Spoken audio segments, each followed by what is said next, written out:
Assalamualaikum warahmatullahi wabarakatuh. Yang saya hormati Ibu Mia Handini STM MSI selaku dosen pengampu mata kuliah Interaksi Manusia Komputer. Perkenalkan saya Julpa Muharamatunisa dari kelas IF 401. Pada UTS Project Based Learning kali ini saya akan mempresentasikan analisis heuristik mendalam terhadap user interface dan user experience pada aplikasi Shopee, khususnya pada alur checkout.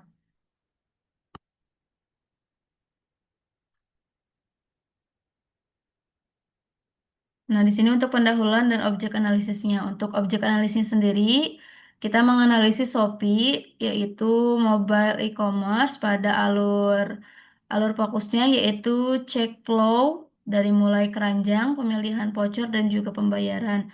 Kemudian, kenapa urgensi ini dipilih? Karena untuk alur checkout sendiri adalah titik kritis konversi finansial, di mana kesalahan desain di sini memicu cart abandonment akibat cognitive overload atau user error.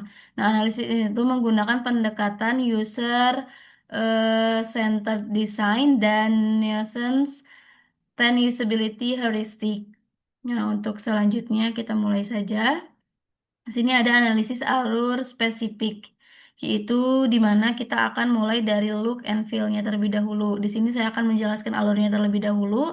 Alurnya sendiri dimulai dari keranjang. Nah, di sini sudah beri tanda panah, ada keranjang. Di sini tinggal klik, terus pilih salah satu produk atau pilih produk apa yang ingin kita check out atau beli. Klik, lalu di sini akan otomatis muncul total. Soalnya saya di sini hanya mengklik satu, jadi totalnya segini. Ini udah otomatis ada vouchernya dan buat pesanan. Nah, di Coket ini nanti ditampilkanlah juga rinciannya. Nah, dari analisis barusan, untuk look tampilan atau informasinya sendiri mengadopsi card based UI dengan Gestalt Principle of Proximity, di mana informasi toko, produk, dan opsi pengiriman itu didesain dalam kartu visual untuk memudahkan scanning visual. Jadi dalam satu kali lihat sudah visualnya terlihat semua, jadi tidak membuat lelah mata. Kemudian untuk feel atau mekanisme interaksinya, dominasi interaksinya itu yaitu tap and swipe, jadi tidak ada drag and drop, di mana penggunaan button seat modal saat pemilihan voucher itu mencegah konten switching atau pengguna tidak diarahkan ke halaman baru, jadi langsung di halaman awal gitu, tidak dialihkan ke halaman yang lain untuk menjaga memori visualnya produk. Kemudian terdapat juga haptic feedback atau getaran mikro saat si toggle-nya itu opsinya itu ketika diubah. Nah, biasanya ketika ada misalkan pemilihan vouchernya dirubah, harga otomatis terupdate. Nah, untuk selanjutnya ada elemen visual dan status system. Untuk visibility of system statusnya sendiri, untuk aplikasi Shopee ini, untuk tombol checkoutnya bersifat sticky atau selalu terlihat. Nah, saat dilihat di sini ya, tombolnya itu merah buat pesanan atau check out. Jadi sudah langsung terlihat, tidak membuat pusing dan sudah untuk orang awam juga udah langsung ngerti maksudnya apa.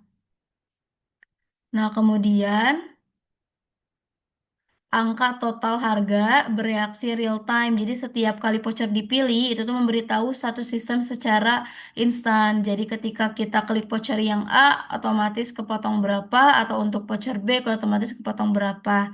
Kemudian untuk icon and affordance atau icon gunting di mana voucher dan truk atau kurir itu memiliki affordance kuat. Jadi otak memproses fungsinya tanpa perlu membaca label. Jadi kita orang awam sendiri sudah otomatis tahu, si user sendiri sudah otomatis tahu bahwa ini tuh untuk voucher, ini tuh untuk check out gitu ya.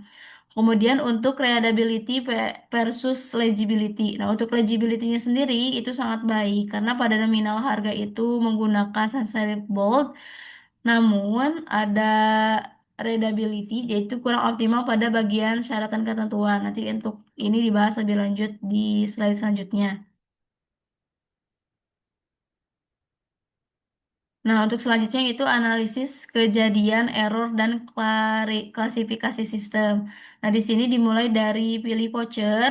Nah, saya klik manual pada di sini klik manual voucher, masukkan vouchernya. Ketika saya klik ternyata ini error. Kenapa error? Karena voucher itu tidak ditemukan. Jadi kode voucher itu mungkin salah atau voucher sudah kadaluarsa. Nah, jadi skenarionya sendiri pengguna itu salah menginput kode promo secara manual. Jadi klasifikasinya sendiri membuktikan bahwa errornya ini adalah logical error berbasis business rule validation. Jadi sistem itu tidak mengalami runtime fatal atau error seperti force close, crash, atau memory leak. Jadi sistemnya tetap berjalan namun menolak untuk aktivitasnya, menolak inputannya karena aplikasi menolak eksekusi diskonnya karena si diskon ini tuh tidak sinkron dengan parameter database yang sudah disediakan. Jadi feedback yang dihasilkannya sendiri di sini sistem memberitahukan dengan tagline berwarna merah sendiri dengan jelas memberikan inline validasi bahwa eh, bentuk pencegahan rate stepping. Jadi ini tuh kita tahu nih user itu tahu kalau ini tuh bahwa error, bahwa voucher tidak ditemukan. Jadi langsung tidak akan si user tuh yang namanya klik-klik terus-menerus di pemilihan voucher tersebut. Nah, untuk selanjutnya ada evaluasi fitur bantuan atau adoption versus static help. Nah, di sini itu ada alur pemilihan voucher. Di sini ada voucher yang available untuk digunakan, ada juga voucher diskon yang available untuk digunakan.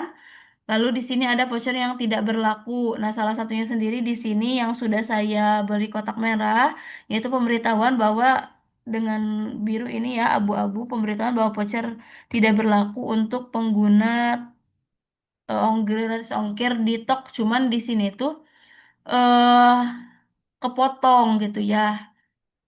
Jadi tidak sesuainya itu di situ. Nah, jadi untuk evaluasi fitur bantuannya sendiri dibanding yaitu adaptive versus statistic help. Nah, upaya konteks sensitif helpnya itu di sini sistem mencoba memberitahu atau memberi bantuan bahwa ini muncul peringatan nih di bawah ini bahwa si vouchernya itu tidak berlaku. Tapi untuk cacat UX-nya sendiri di sini tuh si teks peringatannya itu terpotong, jadi voucher tidak berlaku untuk program gratis parkir di tok tok apa nih gitu kan ya. Nah, informasi krusialnya sendiri jadi tersembunyikan. Nah, minusnya di sini untuk high interaction cost. Jadi untuk mengetahui alasan utuhnya itu sistem itu memaksa konteks konteks switching. Jadi harus beralih ke halaman yang lain dengan mengklik SN key.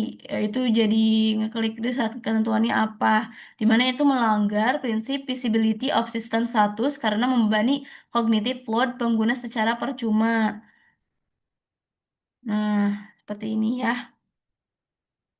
Untuk selanjutnya, kelebihan aplikasinya sendiri. Ini untuk perspektif secara heuristiknya ya.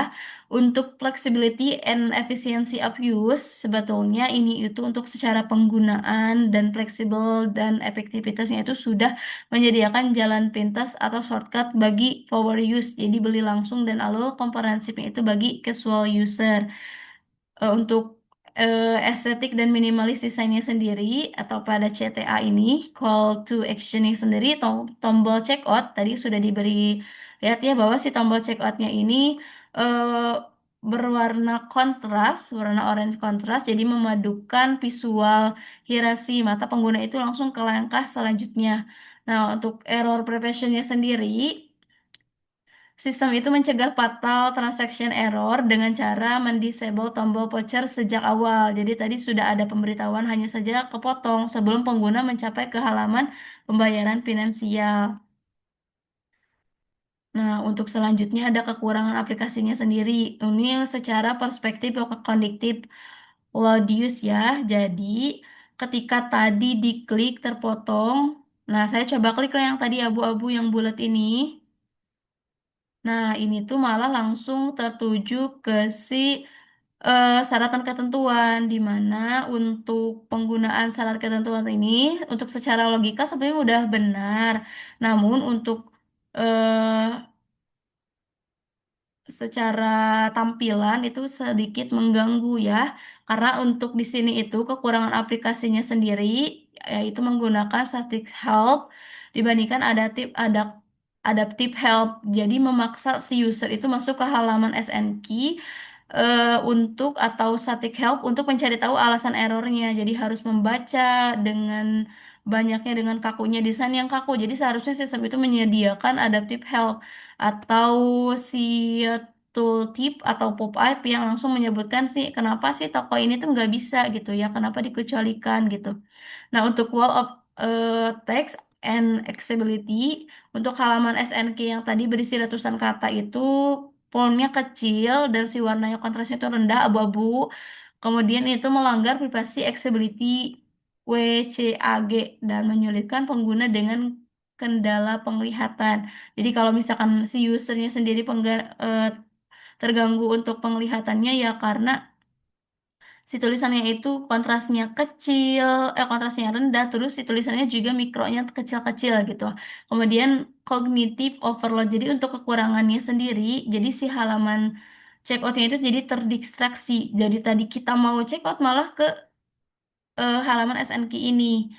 Nah, terus juga ada banyak banner-banner, jadi memperlambat decision making atau pemilihan keputusan si user ini tuh mau check out apa, selesaiin check outnya atau enggak gitu.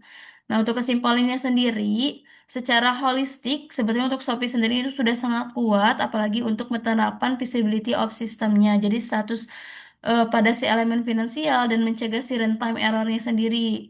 Cuman minusnya dari perspektif IMK-nya sendiri, untuk secara modern sendiri, untuk reduksi terhadap interaksi cost pada penanganan logical error-nya tadi. Jadi untuk sesuai logikanya udah benar, cuman untuk secara tampilannya sendiri terlihat kaku dan membuat mata cepat lelah karena langsung tertuju ke SNK gitu. Sekian pembahasan dari saya. Mohon maaf apabila ada kekurangan. Saya tutup presentasi pada kesempatan kali ini. Terima kasih.